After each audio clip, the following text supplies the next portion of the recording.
technical difficulties.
Alright, sorry for the delay, but I had to listen to the music, okay?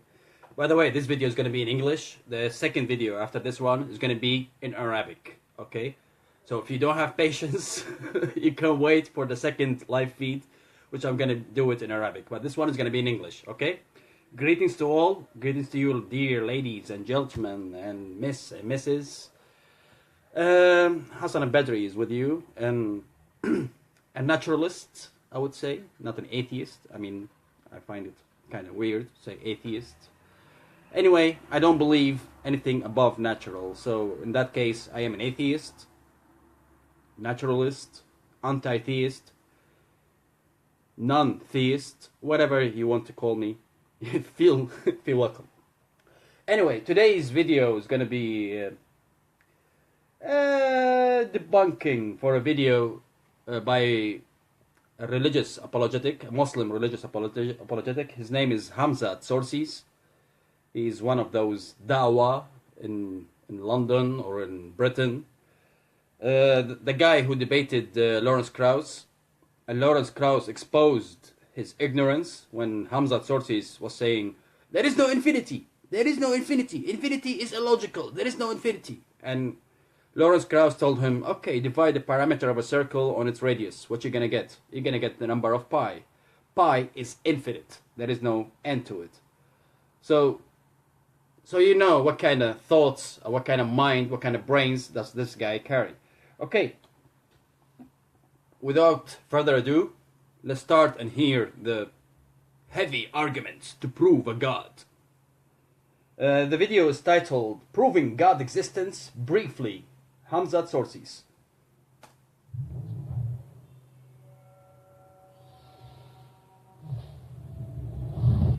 Matter somewhere in the void of space.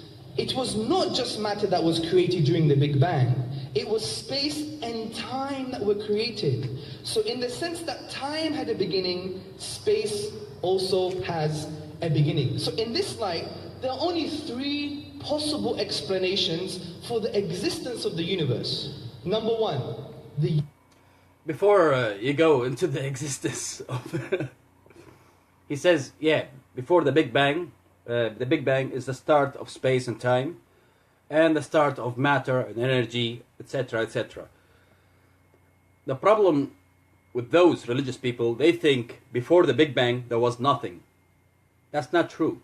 Actually, quantum physics plays a role here. Okay, in quantum physics, and when we go actually to the measurements of Planck scales, okay, space, time, gravity has no meaning. They cease to be valid. Okay, that doesn't mean there is nothing. There is something. Okay, but that doesn't mean there is nothing.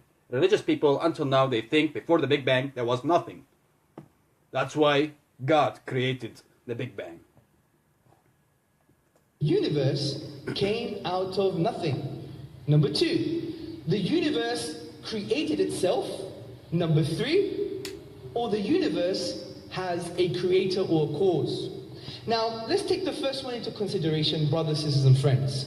We know the universe couldn't have come out of nothing because out of nothing, nothing comes. This is why P.J. Zwart, in his publication about time, states, if there is anything we can find inconceivable, is that it is something could arise from nothing.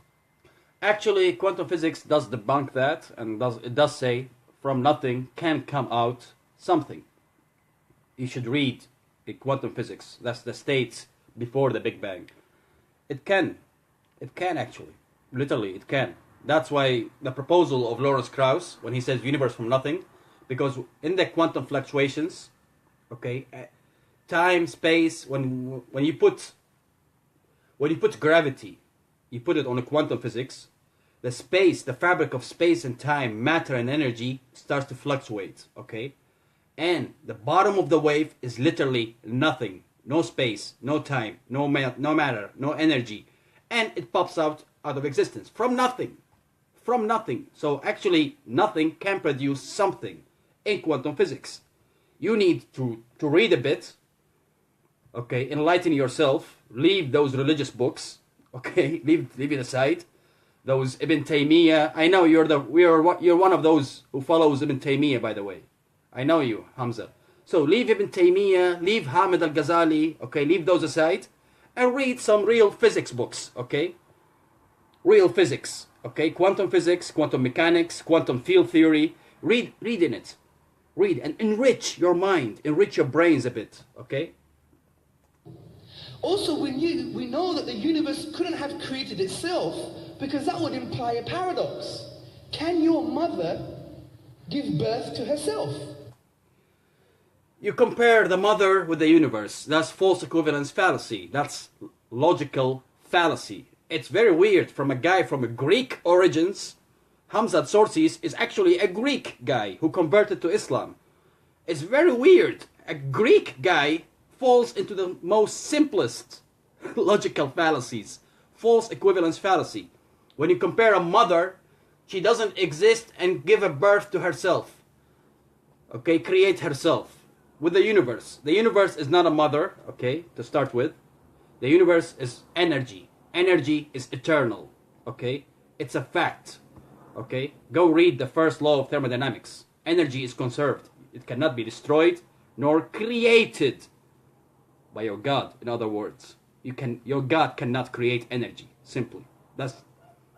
If you have a debunking, or if you have a new law of thermodynamics that literally breaks the first law of thermodynamics, please present it to us. Enlighten us, we who study physics. Obviously, we live in darkness, and you have the ultimate knowledge of perpetual energy, creating energy out of nothing. out of pure nothing, and you can create it. Can this whole auditorium create itself? Can I exist and not exist at the same time? Can the doctor exist and not exist at the same time? This is a paradox, a logical impossibility. Things cannot exist and not exist at the same time. This is why you cannot have self-creation. Therefore, the best explanation, brothers, sisters, and friends, is that the universe has a creator or has a cause. You should also read the theories that speaks about the state of the universe before the Big Bang. Obviously, you haven't read one theory of the theories that speaks about the state of the universe before the Big Bang. There are multiple theories, by the way. Not one, not two, not three, not four, not five. Multiple, literally multiple theories that speaks about the state of the universe before the Big Bang. And guess what? Your God, Allah, nowhere to be found in these theories. All these theories, they are based, their theories, on really scientific values, on real scientific proven values. One of them is that energy is eternal. The universe is eternal. Obviously, you haven't read Noether's theorem. I don't think so. Noether's theorem states that the energy is eternal. Whether you like it or not, if you have something to debunk Noether's theorem, please do provide us with this holy knowledge. Where is it? Where is your equations, brother? This is a theorem, by the way. A theorem. I hope you understand what a theorem means. It's something really hard to disprove, okay?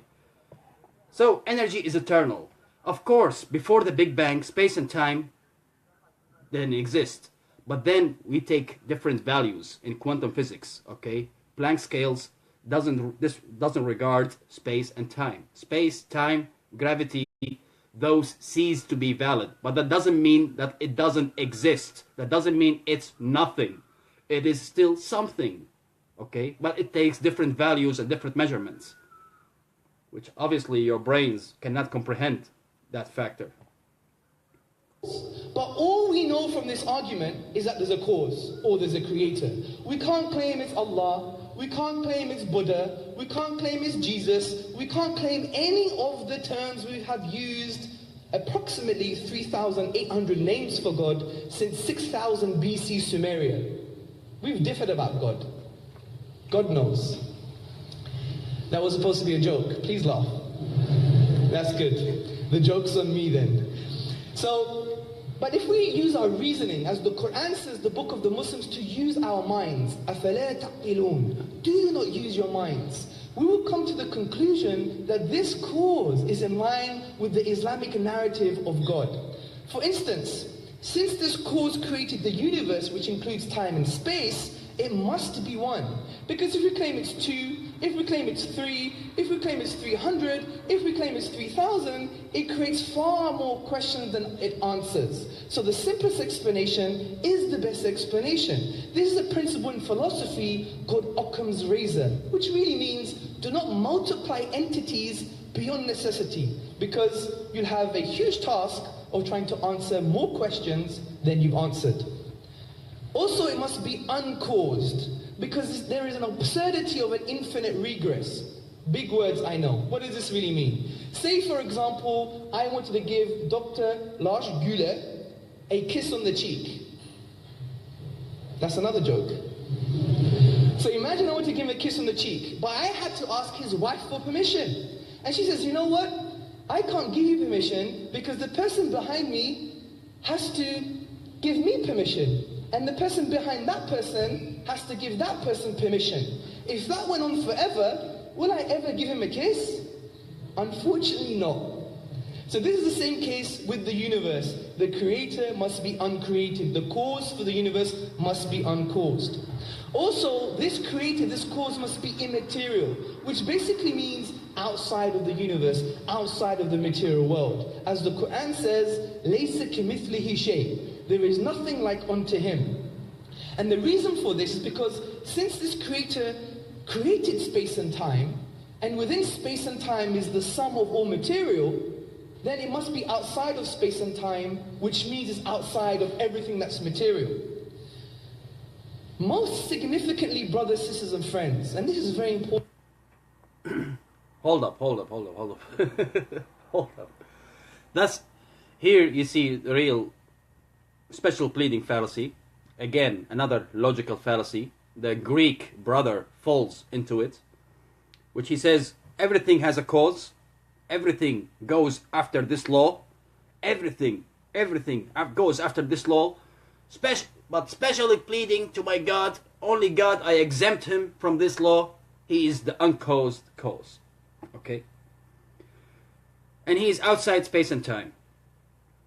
That's physically impossible.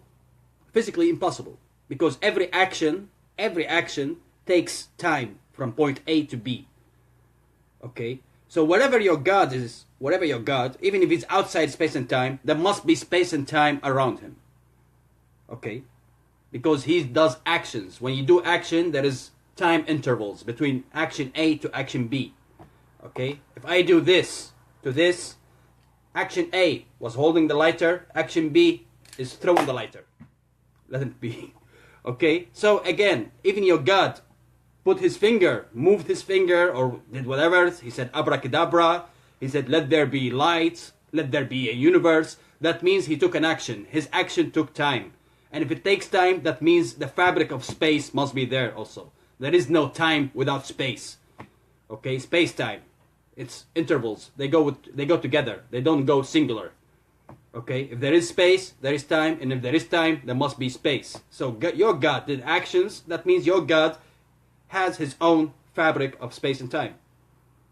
Okay, so you cannot say he is outside, he's beyond space and time. Okay, maybe he's beyond, but that means there is a universe where your God is, where there is space and time.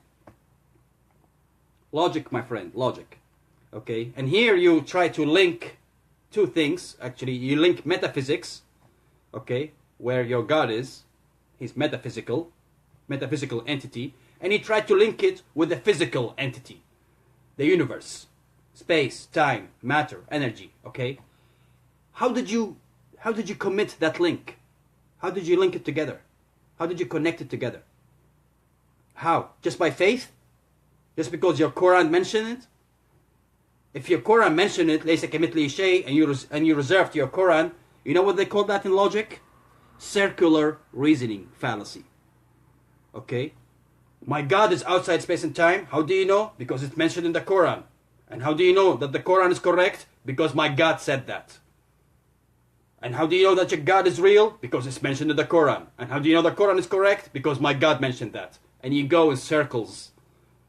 Okay? Circular reasoning fallacy. Okay? Even Christians do it. Even Jews do it. Even Hindus do it. By the way, Islam is not the only one who does it. Okay? All those religious people, when they reserve to their holy books, that means you're using your circular reasoning. Okay? Science is not circular reasoning. Why? Because it gives you the opportunity to do the test yourself. This creator, this cause must have a will. So it must be able to have a personal relationship with conscious beings in the universe. There's many reasons for this I'm going to articulate during the rebuttal or during the question and answers, but let me give you some points to consider. The reason this creator cause must be personal, because if it's eternal and uncaused, and it brought into existence an effect that began, it must have chose the universe to come into existence. And choice indicates a will, and a will indicates it can interact with conscious beings. This is very profound, because if you claim this cause is just mechanical, then all mechanical causes exist with their effect. But if this cause is eternal and brought into being the universe at a certain point, therefore it chose for the universe to come into existence. Another argument is, put your right hand up. That's proof that an immaterial cause can bring something into existence. Our minds are immaterial. What? He says to the audience, put your right hands up, okay? And the audience put their right hands up. He said, yeah, this is a proof for immaterial inflicts the material, okay? Because our minds are immaterial. Who ever said that our minds are immaterial? our minds are located in our brains, okay? In those vast neurons network, okay?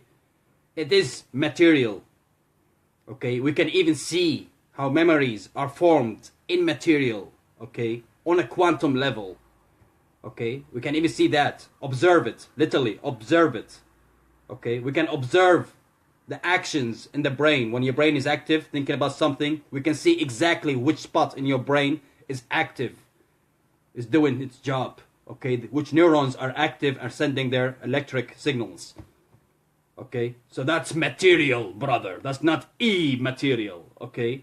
I don't know who you're trying to fool. Maybe those ignorant freaks in front of you, those naive, ignorant freaks in front of you in the audience. They might be all Muslims, whatever, I don't know. Yeah, brother is correct. Yeah, the brother is correct. The brain is immaterial. The brain is immaterial. Yeah, the brother is correct. No, I'm sorry. The brain is material. The brain is material. The mind is material. It's from the conscious. Of course, there is no explanation to the consciousness until now. But that doesn't mean you assign your God of gaps or you assign the argument of ignorance just because you don't know conscious. That means it's immaterial. Okay, so don't play these games, okay? It's so all games, literally. Dust yourself. There is a dust on your arguments. The uncaused cause, really, from Aristotle time? Really? Really? Is that the best argument you could come up with from Aristotle time? From Aristotle, man, Aristotle. Seriously, that's like at least 2,000 years ago, man. For real, brother, for real, really, renew your arguments, guys, renew your arguments, be creative, seriously, you're still using the same arguments, whether it's a cosmological argument, whether it's the teleological argument, or whether it's the ontological argument. These are the three arguments that religious people use. Those are the three, the only three. And they all those three arguments, cosmological, teleological, and ontological, they're all philosophical arguments. It has no scientific base on it, nor evidence, nor proof for it. They are just thoughts, faith. In other words, faith. Okay? And he says this goes according with the Quran, against circular reasoning. So let's hear the circular reasoning at its best. So, this is in line with what the Quran says in the 112th chapter. The Quran says, قُلْ هُوَ اللَّهُ أَحَدٌ اللَّهُ الصَّمَدُ لَمْ يَلِدْ وَلَمْ يُولَدْ وَلَمْ يَكُنْ لَهُ كُفُوًا أَحَدٌ. As the Quran says, say, He is God, the one, the unique, the absolute, God the eternal. He begets not, nor was He begotten, and there is nothing like Him. So we have good reasons to believe that God exists. Oh, really? So, that's the whole video. So we have good reasons to believe that God exists. I didn't hear any reason. I heard only fallacies, your ignorance in physics, especially quantum physics, QFT, quantum field theory. You should read about it a bit. Okay? And by the way, in quantum physics, cause and effect cease to be valid. There is no cause and effect in quantum physics. There is what we call pattern of events. Leverage, pattern of events, etc., etc. Okay? There is no cause and effect. Cause and effect cease to be valid in quantum physics. If you have cause and effect in quantum physics, by all means, enrich us with these tip-top revolutionary equations. By all means. I mean, we're waiting for you, Mr. Hamza Tsorsis. Obviously, you are really a theoretical physicist, better than Richard Feynman, better than Steven Weinberg, better than Abdus Salam, better than Sheldon Glashow, better than Einstein itself, better than Max Planck, better than Lorentz, better than Marie Curie. You're better than all of those guys, okay? You are kick-ass, man. You're kick-ass. For real. Seriously, I'm waiting for those equations that give us the cause and effect in quantum physics. Give me the cause and effect. Give me the cause of quantum entanglement. That's the quantum physics. Give me the cause of quantum entanglement. What is the cause of it?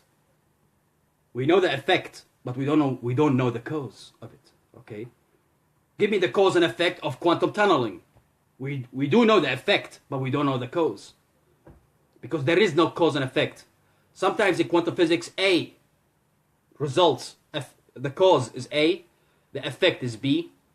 B causes C, the effect is C, okay? And sometimes we see it, they go mangled, entangled with each other. We see A causes B, B causes C, C causes A causes C back again, C causes B back again. So cause and effect get intermangled, okay? They switch parts also, okay? So there is no cause and effect. So that's why we follow the pattern of events.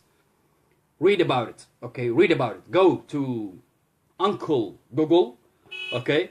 Go to Uncle Google and search pattern of events in quantum physics, okay?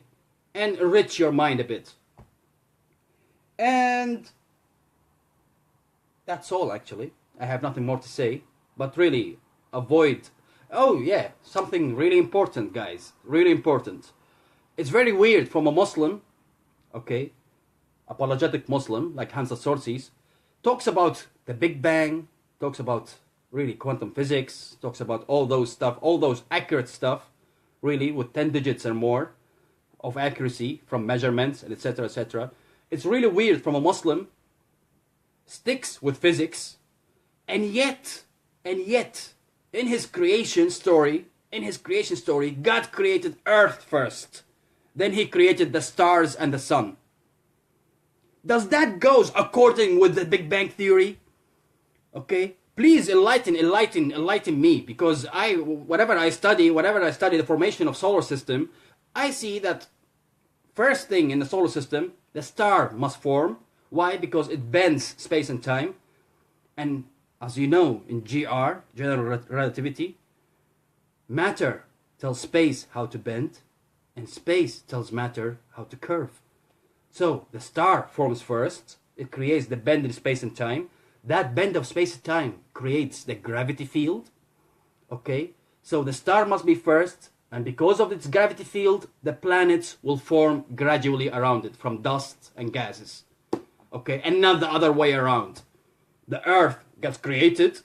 That must mean literally that the Earth was really going through space through really high speeds, like phew, okay, going through space. Oh, the Earth was just stationary, and God created the sun, and within its gravity, the Earth started to orbit the sun gradually. Or the Earth was really moving fast, and God measured ahead where the Earth's gonna be, and He created the sun, and it got caught in its orbit. Okay, so that's a major physics, okay, mistake in your Quran, in your holy book, in your God's words. Okay, God creates Earth first, then He creates the sun. Do you have any physical explanation to this amazing case, unscientific case? Do you have explanation for that, or are you gonna also tell us, take it on faith? Okay, just be faithful, take it on faith, and don't question. Okay, so literally be ashamed of yourself first. Fix the horrible mistakes in your book. Okay, the horrible physics mistakes in your book. Okay, that God creates Earth first and then creates the sun. It's really laughable matter.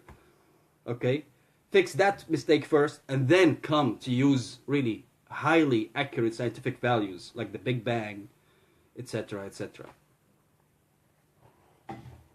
All right, and by the way, God made, especially Allah, there are verses where it comes to inheritance, okay, where literally the simple student in mathematics in 6th grade doesn't make it, but God made a mistake. Made a mistake in the Quran, mathematical mistakes, literally. The God, the creator of the universe, the creator of the laws of physics, those accurate laws of physics, makes a horrible mathematical mistake with inheritance. That's why the Muslim religious people, they discovered this mistake and they created a special law called al-awl, okay, to correct God, to correct the words of Allah, okay, with the horrible mathematical issues and mistakes God written in His holy book, the Quran. Okay, and these guys come and use highly scientific values, highly accurate values like the Big Bang and etc. They use it as an argument. You should be ashamed of yourself. Go fix your horrible mistakes in your holy book. Go fix the mathematical mistakes with inheritance. Go fix the horrible physics mistakes that God creates earth and then creates the sun and the stars, okay, and then come and use those physical values, Big Bang, quantum physics, etc., etc. That's all, folks. That's all. After that, I'm gonna do another video, but it's gonna be in Arabic, not in English. And as usual, all the love, kisses, cheers, love and respect.